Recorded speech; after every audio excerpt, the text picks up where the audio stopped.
I can hardly believe not only am I wrapping my 5th book, but also wrapping my first pentology. Me from 4 years ago is freaking out. The Myrna Annals, bound by Lyric and Time, book 5. How's the final, yes, honestly, the final edit going? Let's check it.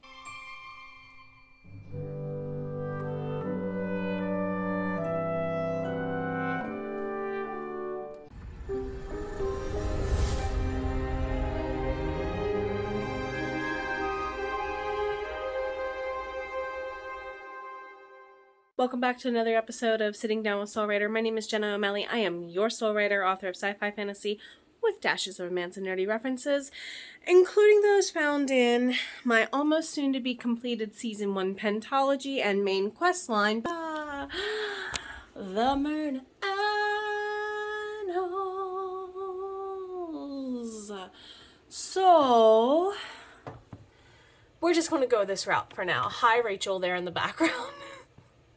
You guys may be getting these vlogs slightly out of order from whence they were filmed. Just saying. Just saying. So, like my little flower garden I've given myself to look at. Yes, you'll probably see those in stream on my head later this week. So, I keep restarting. I am kind of known as this kind of editor when I edit for myself. At least, I like to do what I call a deep dive scrub. So, I have now redone the first 10 chapters of this book in an edit probably 4 or 5 times. And I have to let progress be progress, and I have to accept that done is better than perfect at this point. I'm now past due on this deadline, and some of y'all are going, but Jenna, you've been past due on this deadline for every book. Yeah, and it's mostly because I do have this issue of rinse, wash, repeat, scrub, send it back through the wash, and it's got to be better. We don't have time to starch it this time around, and that's okay. So, join me across the next couple of days as I vlog wrapping this up. Again, you might get this out of order from once I'm sending other vlogs, so the outfit might change, it might be different. See you in a bit.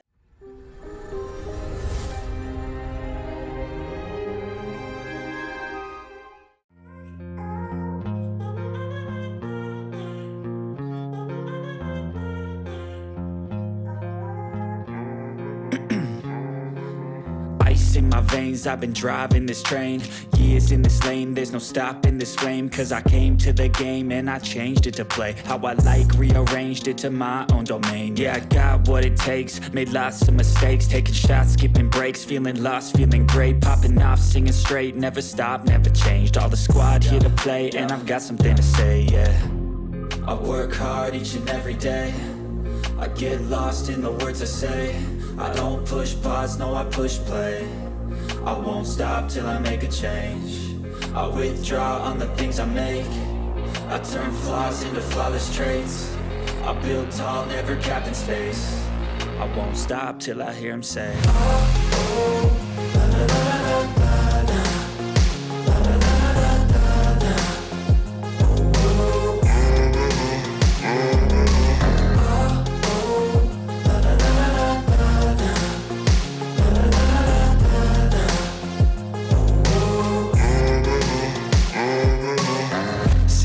Man, I'm up again, I got tired eyes, need a cup of blend, that's right, in the AM, that's my only friend, no light, just the sun coming up on the horizon, I lose track of time, yeah, I move fast and climb, a new class divine, yeah, true passion shines, and I'm through passing time, I choose stacking dimes, you snooze half the time, while I move passing by, I work hard each and every day, I get lost in the words I say, I don't push pause, no I push play, I won't stop till I make a change, I withdraw on the things I make, I turn flaws into flawless traits, I build tall, never capped in space, I won't stop till I hear him say, oh, oh, la, la, la, la, la.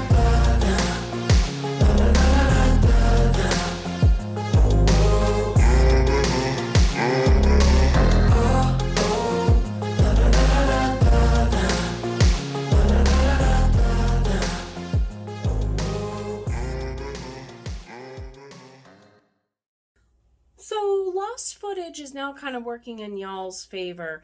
With several of these vlogs, I'm sprinting. It's literally 1 week until Christmas. Don't at me. Yes, I called it Christmas because Christmas. Anyway, that's a D20 for those of you who don't know. In my sprints, somebody had asked what's one way that they use to manage with edits. I have a couple of different ways of managing my edits. One of my big favorite ways to do that for clients is I literally keep a book that is kind of like part bookkeeping, part who am I working on now? And I won't show you, for confidentiality reasons, who all is in here. But this is the notebook they go in. I love my sweet, adorable cat. That's where all of my edits are living in, is in a notebook that's, you know, not that big compared to the side of my hand even. I won't show it to you, but the things I include for clients are their name, the name of the project, number of chapters, number of pages, whether or not they paid, and when. See, that's where that bookkeeping part comes in. And then I keep like a tally to keep track of what chapter I'm on by tally mark. Then I keep a note at the bottom of when it was returned, what was returned to them, so that way if they ever need to come back to me, I have it all here. I don't keep that digital just because I could keep it all cleaner here and I was more likely to pull this out and actually work with it. Now, I do have a standard of operating procedure. I call them troubleshooting G's because they should be like your homie G, your home dog, your best friend, and get you out of trouble, right? Right.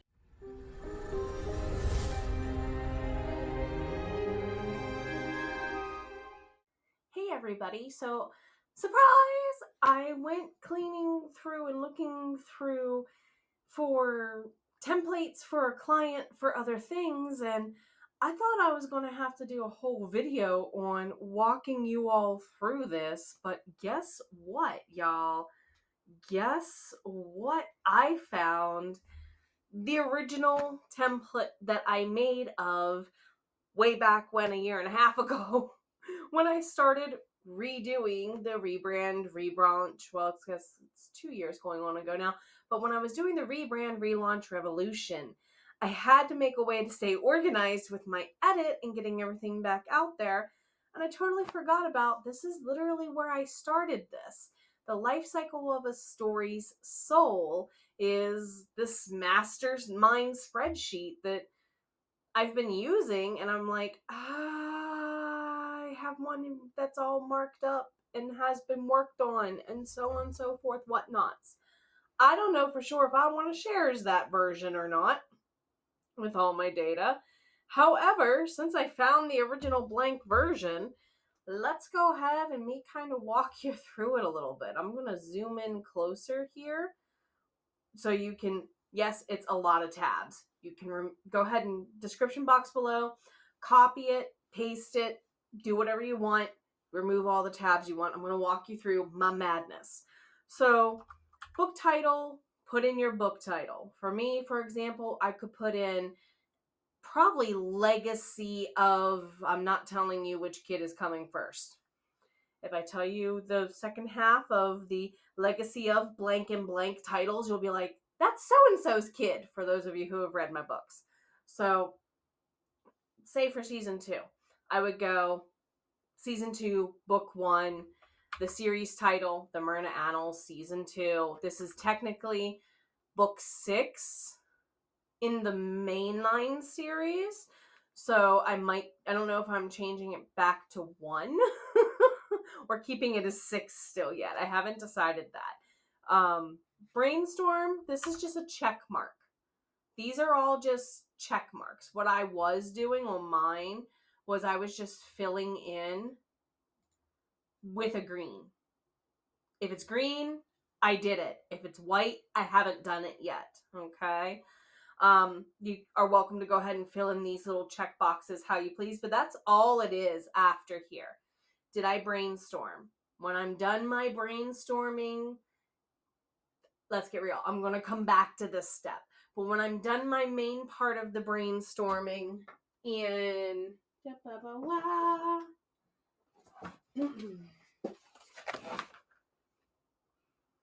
as I make a catastrophe on the shelf, when I'm done brainstorming in these books is when I'm going to be making sure for season 2's first input, whether it's a 6 or a 1 there, that'll get the green light. Research normally goes into those notebooks as like a section 2 for me. Okay? Or they'll start commingling depending on what the brainstorming involved, right? So again, they go into those books for me. Oh, wrong color. And then this is also where I will make my reference document of links to the things that I went. So there's a 2-parter here for me on the research end. There's the notes I put away too soon. Because I like taking notes because of the kinetic connection that there is between handwriting and the mind-body connection of brainstorming and creation. Literally, your pen or pencil is a wand, is what I'm telling you. And your body is physically, therefore, also mentally connecting deeper to your work. And that's why I like to do all of my research note-taking, all of my any plotting, brainstorming I do, it's all in here first before I go into the plot step, okay? Now, the other half of my research tab is I have a Word document. You can use a Google document, Pages, whatever, notes, app you want. But I just copy and paste the links to any documentary I watch, any article I read, the books I might go reread. I put all that into one document as part of my research bit, and it's just a mess of ugly links and what they are too. That's all it is. So I'm not going to show it to you because it's not pretty. I don't keep it pretty because when I go into that file, I literally am not going in to look at it. I hit Control F for find on my keyboard, type in the thing of the title that I remember, search it, and then go relook at the thing. So it's just more like an index of links for me. On the plot portion, this is where I will get into whatever my plotting is going to be. I used to be a zealous over plotter. Like, to the stars, I would have a 50-page outline. Hello, Bound by Fate and Blood. That was literally book 1 and was probably why it was over 120,000 words in its first original rendition draft, okay? Once I'm done, whatever plotting I'm going to do, whether it's be drawing tarot cards and working in my brainstorm and my research, or I'm just giving myself a little bulleted list for each scene, doesn't matter. Or if I'm using cards, or even if I'm just saying, Act 1, do these 5 things. It has been different depending on the project and the characters I'm working with. I will, as I'm going into redoing my process over the next year, and as I'm finishing up different books between my side quests and starting season 2, you will probably see me come back to different parts that feed the checklists to this spreadsheet. So if you are literally interested in me next year taking all of you vlog by vlog on the life cycle of a story from beginning to end with Legacy of Blank and Blank book 6/1. That's a horrible project name. Whatever. We can go ahead and do that. So once I'm done my plotting, whatever it looks like, go ahead and give it the green light. The next thing I'll go ahead and do, this is planning as in, what am I writing when? Plotting and planning are different to me. Always have been, okay? Even as an English major in college, I would plan when to write my essays, mind you. I was a literature major and a theater minor. All I did was write essays and reports. I did so much writing in college. And therefore, that planning translates similarly today like it did back then. When am I going to sit my butt in the chair and do these things? Because I got other stuff going on around it, right? So notice how I worded that. Other stuff going on around my writing. So I'll plan out. This is the days, times I know I can at least get started for a longer writing project that's going to take me 30 to 60 days to write. I'm going to at least 2-week chunks is kind of what my brain can handle of, okay, what word count am I on now? What chapter am I on now by comparison? Draft 1 is that sitting down, following through on a combination of the plot and the plan. Step and step, stride and stride, hand in hand, a little bit there. Followed by, whenever that gets done, I have to accept that this is the messiest of the drafts. This is the messiest it's allowed to look. And normally our starting points are much stronger than we give them credit for being. After that, I go into a series of revisions, redraft, revision. So my first revision is just me going in, rereading, looking for plot holes. That is all revise 1 is for me.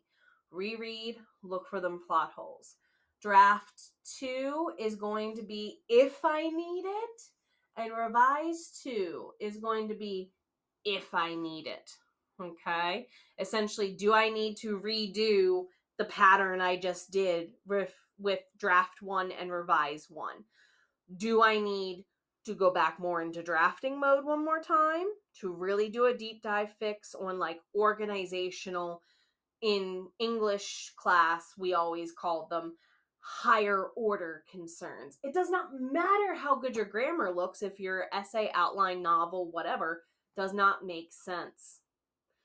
Don't worry about the grammar. Don't worry about the copy, the line, the proof.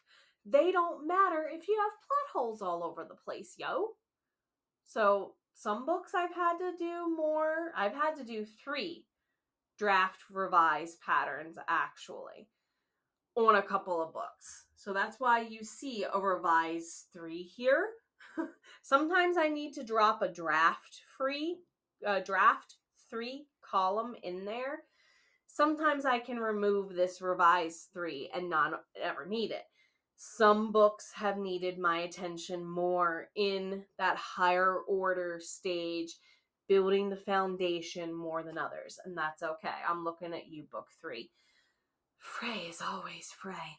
Anyway, once you get out of your draft and revise patterns, you are probably going to wish one of 2 things as a pantster or someone who is mostly a pantster.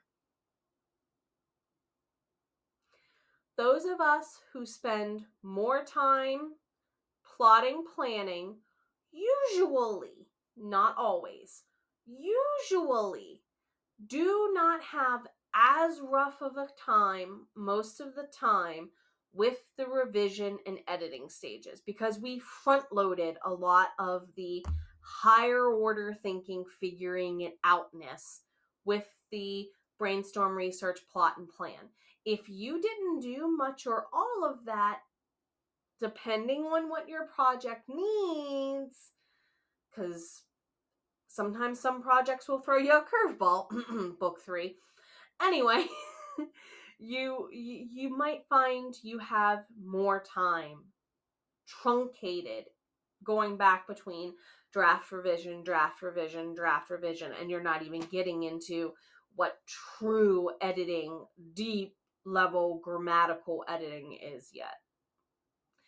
When I say edit, I mean lower order concerns. Edit 1, edit 2, and proofread. Copy edit, line edit, proofread. Okay? This is where I am looking closely at Not necessarily the meaning of the sentence, but how can I take the same meaning and make it more concise? Not necessarily shorter, but tighten it up. What crutch words, dead words, whatever you want to call them, weighty words, unalived words, whichever, are hanging around your sentences. If the sentence makes sense without them, get rid of them. That is edit 1 for me. And some of my editing clients listening to this are like, I know the feeling of opening a draft after she has done that, and she does that to herself at least twice. It says edit 1, but sometimes I will add a column that says edit 1.1. Yes, I didn't want to show you my actual one because my columns are all a tizzy and a mess for tracking. So you can see why I'm trying to tighten it up and get it more systematic and the same every project. Now that I've had a couple projects blow me out of the water and test the differences. On edit 2, once you're done your edit 1, looking at how can I say it more concisely, number 2 is going to be looking at punctuation, capitalization, typos. Is everything spelled right? Okay. So that way, when you're proofreading, it feels like you are doing the least amount of lifting possible. Proofreading and polishing go hand in hand. If you are a craft person, and you know, most of you know this, whether or not you're a crafty person or you are a woodworking type person, sandpaper has different levels of grit to it. When you're revising, you're on the most abrasive grit. When you get down to drafting, a little less abrasive. When you get down to editing, a little less abrasive. When you get down to proofreading, this is the buff and shine stage, okay? You should have almost no harsh grit whatsoever. It should not be abrasive. It should be the very, very nice, very tail end of it. Like a piece of really nice oak being turned into a gorgeous table with 4 sturdy legs. Or like a beautiful chunk of gemstone or granite or marble being worked into a masterpiece. You're doing the same with your writing. That is why this life cycle is so important, because most of us who have been through a Pluto or Saturn return in our lives probably have felt this editing, revising process. Your book needs to go through it too. Your book needs to go through it too. Your book deserves to go through it just like you have been. Don't be cruel. Just let the grit and the abrasion do what it does, okay? If you do beta readers and ARC readers, I would just link a document or link to wherever your feedback is. Link. Copy and paste the link right here. If you didn't use it, black it out. If you're like, what if I don't use these? Well, just highlight in a different color. Don't check the box. All right. And then, of course, I have added the gambit here of options for how you're publishing it. Are you only Amazon? And you can change these. Like if you do Reams, stories, or your own website postings, or Substack, or you can change this out and either link to those things or just give it a green box or a darkened box or whatever saying you didn't do it. Or maybe you don't even do that column. Delete that column.